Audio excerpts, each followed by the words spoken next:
There is a quiet danger that creeps in slowly as we age. It does not knock loudly or announce itself with pain. It slips in during the still moments when we sit too long, when we move too little, and most dangerously when we go to bed with no attention paid to the body we are leaving behind for 8 hours of stillness. I want to speak to you today not only as a guide, but as a mirror to reflect what you already feel, but may have ignored. Your muscles, your strength, your energy. They've been slowly fading. And if they have you asked yourself why? When a person reaches the later stages of life, changes begin to appear not only in the mirror, but within the very fabric of their body. Muscles that once held strength begin to feel soft. Endurance that once sustained long walks fades into hesitation at the first step. And yet, this is not a punishment. It is nature's quiet whisper, reminding us to remain in motion, to adapt, to become conscious. There is a word often used in the world of medicine, sarcopenia. It describes the natural process of muscle loss associated with age. After the age of 60, this process accelerates for many. But what many are not told is this: natural does not mean unavoidable. Just as a river may dry without rain, it does not mean the river is gone. With the right nourishment, the flow can return. The body, too, listens to attention. And when it is given purpose again, it responds. A young student once visited a retired master. The student was surprised to see the old man chopping wood and carrying heavy water buckets up a steep hill. He asked, "At your age, why do you not rest more?" The master answered calmly, "If I rest too long, the body forgets its reason for staying alive." It is this simple understanding that many have lost. Muscles are not maintained through thinking, through hope, or through avoidance of strain. They are maintained through engagement, movement, and consistency. As we age, we are told to be cautious, to sit more, to avoid injury, but too much caution becomes its own form of danger. It tells the body, you are no longer needed in full capacity. Muscles unused do not rebel, they simply fade. Bones do not shout when they weaken, they become fragile in silence.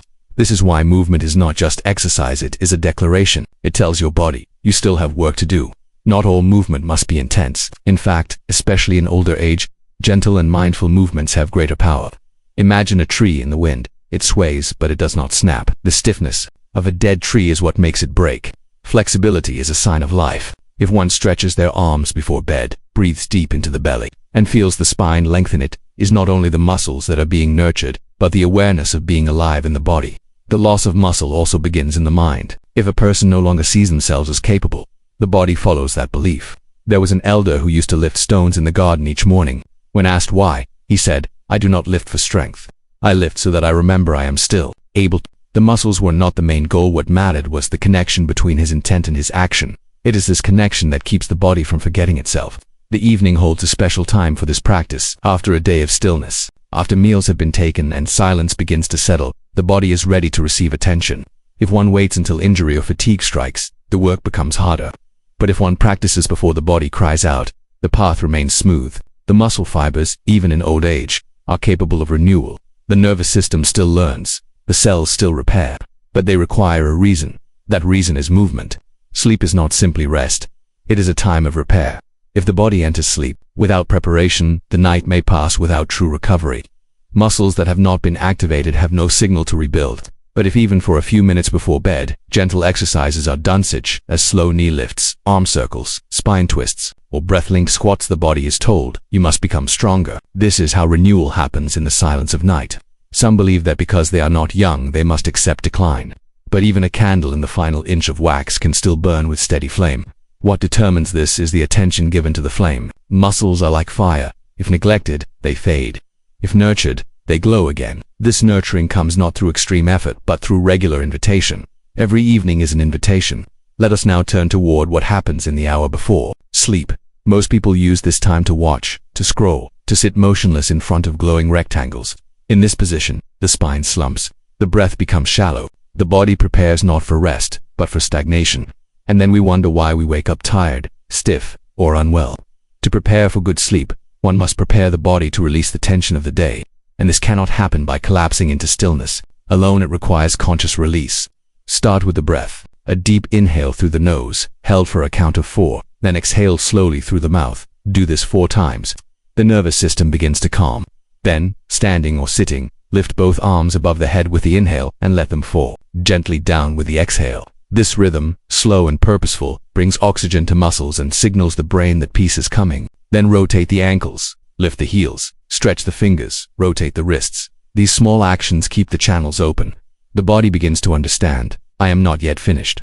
Muscle memory is a real phenomenon. But it is not only about physical motion. The body remembers silence, stiffness, neglect. If the dominant message sent every night is stillness without activation, then that becomes the new memory. But if the message is movement, breath, stretch, and awareness, then that becomes the default.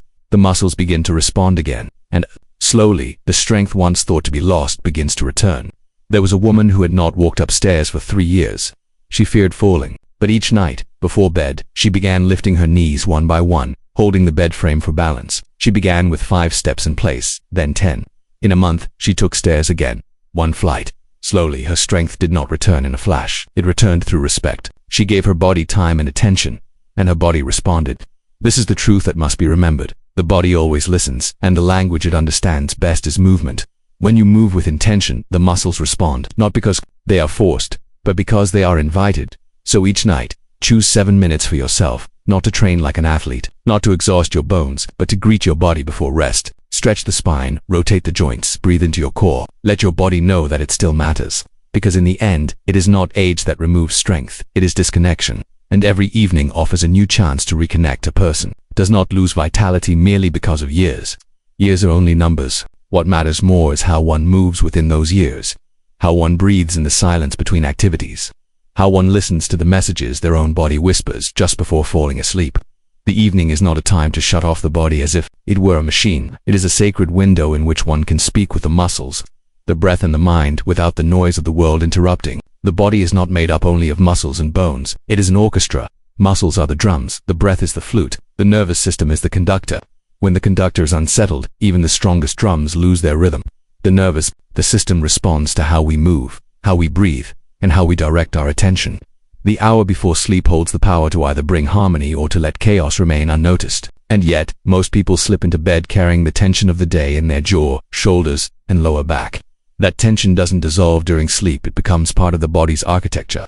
It was taught once that if you wish to change the flow of a river, you do not need to block it, you only need to place a single stone, and over time the water reshapes its course. The same is true of how we prepare the body before sleep. A small action, repeated nightly, changes the current of muscle loss and fatigue. A small breath, repeated with awareness, reshapes the relationship between the mind and the body. Many elders forget this simple truth. Your body still responds. No matter how many years have passed, no matter how stiff your joints may feel, the body is still listening. But it listens more clearly when the noise of distraction is quiet. That is why the time before bed is so precious. This is when the world begins to withdraw. The phones are silent, the visitors have gone. The noise outside fades, and in that silence, you can reawaken the inner world. Just by standing slowly, lifting your arms with breath, and stretching your spine with intention, you are guiding your nervous system toward rest, not collapse, but conscious recovery. A monk once told a story of an old tiger in the mountains. Though the tiger had lost its hunting strength, it would still walk the ridges each night, stretching its legs and lifting its paws with grace. One day a cub asked why the tiger still moved if it no longer hunted. The tiger said, "So my bones remember I am not prey." In this story is a reminder, movement is not always about function, it is about identity. When we stop moving with purpose, we forget who we are. We begin to shrink not because the body must, but because the spirit retreats. The gentle movements done before sleep are not meant to impress anyone. They are not competitions, they are conversations. The spine, which supports every emotion and experience throughout the day, longs to unwind. By rolling the shoulders back, turning the neck slowly left and right, and folding forward to feel the stretch behind the knees, we open the gates through which healing energy flows. This is not theory, it is felt.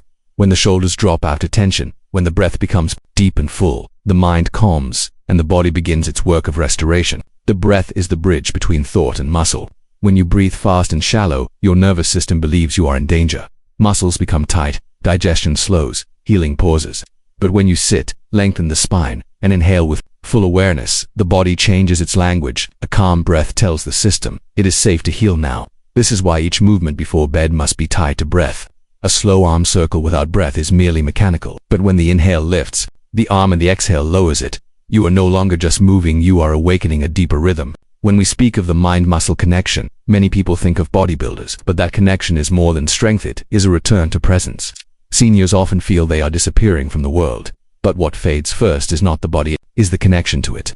That connection can be restored not by medicine or machines, but by mindfulness. If you close your eyes, stretch one arm forward, and feel every sensation, the tightness, the heat, the resistance, you are reminding your nervous system, I am still here. There was once an old woman who could no longer lift heavy things, but each night, before bed, she stood in front of her mirror and practiced reaching, twisting, balancing on one leg, then the other. She moved slowly, sometimes trembling, but never rushed. After months of this, she noticed she could stand longer. She slept deeper, her back no longer ached in the mornings. She had not returned to youth, but she had returned to connection. That connection was the medicine. The human body thrives on pattern. If the pattern before sleep is stillness in a crooked posture, eyes glazed at a screen, and thoughts scattered across worries, then the body sleeps in confusion. But if the pattern is breath, movement, and attention, the body recognizes the signal and begins its repair with precision. The nervous system opens its pathways, blood flows to the joints, hormones released properly, and the muscles, even if aged, are gently reminded to maintain their form. Think of your evening movement as a way of washing the body from the inside, not with water, but with attention. Attention is what cleans out the waste of distraction. When you raise your arms, you stretch the fascia. When you twist your waist, you squeeze the organs and help digestion. When you roll your ankles, you restore balance to your gait. All of this takes less than 10 minutes, but it requires presence, not going through motions but being within each motion. There is no age limit on awareness. A child may move with thoughtlessness. An elder can move with mastery. It is not the range of motion that matters, it is the depth of awareness within it. A slow turn of the neck with focused breath can be more powerful than 100 rushed exercises. Before bed, when there is no pressure to perform, no eyes watching and no noise demanding, you can practice this mastery without effort. In the end, strength is not measured by how much you lift. It is measured by how deeply you feel what you lift. When you become aware of how your fingers stretch, how your toes balance, how your back straightens, the body becomes not a stranger but a companion, one that has carried you for many years and is asking, gently, to be acknowledged once more. The loss of muscle in older age is not just about time, it is about disconnection. Reconnection is the antidote. Every evening before you lie down, take time to return. Return to your feet. Return to your breath. Return to your center. This return does not require strength. It only requires attention. And in that attention, the nervous system, the muscles, and the spirit all remember their roles. Again, so, seniors line with the rhythm of your life. Each night move not to sweat, but to speak to the roots of your strength. Bend your joints, like the bamboo. Breathe like the wind between the trees. And in doing so, remind your muscles and your spirit that you are still alive because the body listens, and it always remembers. The question is, do you remind it? Thank you.